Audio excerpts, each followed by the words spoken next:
Hey everyone, it's now Sunday the 8th of January. It's about halfway through the day. I'm about to start a 72-hour fast, and I thought I would just share some insights into why to do prolonged fastings, why I do it, a little bit of insight that I know about the science maybe. I don't claim to be a fasting guru, and I'm going to document over the next few days my experience, how I feel, and what I've learned. Fasting, what does that mean? Well, it's just a prolonged extended period of time in which you do not eat. You can have a timed window. Some people like to fast for, say they'll eat for 8-hour window and then they have 16 hours of fasting, or they might have a 4-hour window where they eat and a 20-hour fast.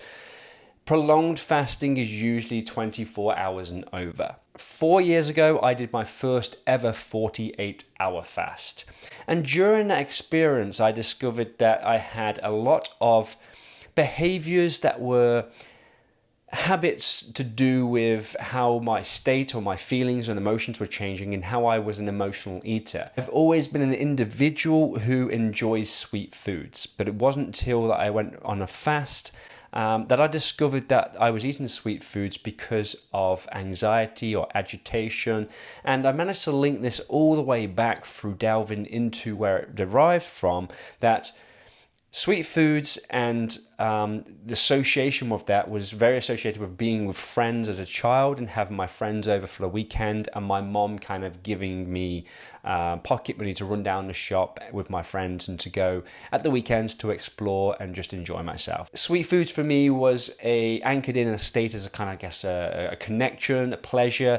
So therefore, if I feel lonely or feel anxious, it's easy for me to grab at those chocolate bars or go to the shops and get some kind of pop or something like that. About 2 years ago, I decided to do a 72-hour fast. And the 72-hour fast was more so of a challenge and a disciplinary thing. So I started to put on weight, and I realized that just before I was due to quit my job and travel around the world, I was becoming more stressed. And as a result of that, I was therefore delving into more of these palatable foods again as this coping mechanism. That then led me into insight into more deeper understanding of connection with my own hunger and my own ability to stay disciplined. I actually found that 72-hour fast rather easy. And I found that easy because I was very, very busy at the time. I was finishing up a role that I had been in for 6 years. I was packing up my life into boxes and living out a friend's room, and also trying to get all these my life together before I moved to travel over the other side of the world, and also developing this online business, Performance Through Health. So there was a lot of distractions. This time it's going to be a 72-hour fast, but it's just me at home.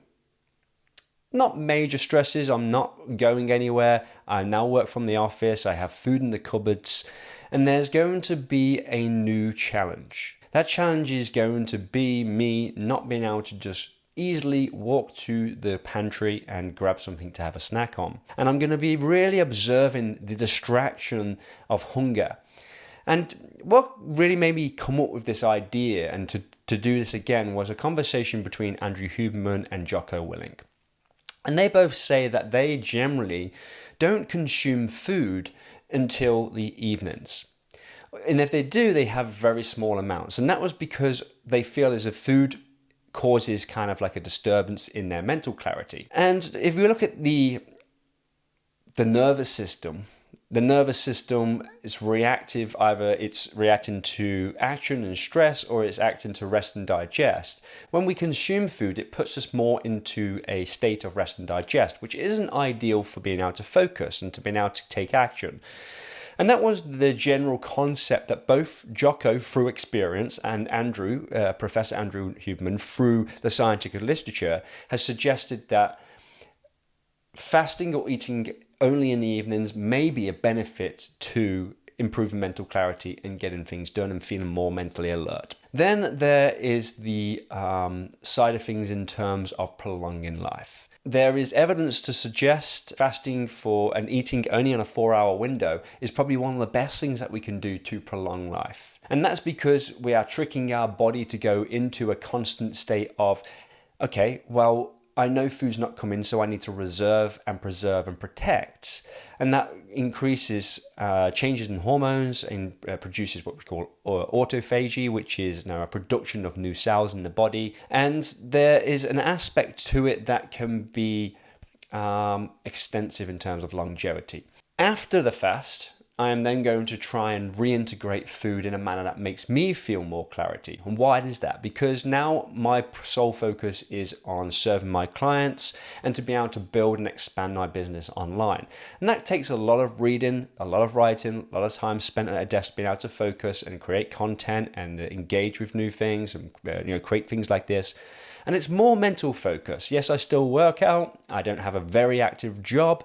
So my physical energy is produced through movement when I work in the mornings, and I will be taking breaks. But mental clarity is something I'm looking to further extend so that I can really delve into some hard nitty-gritty things. So what's the plan?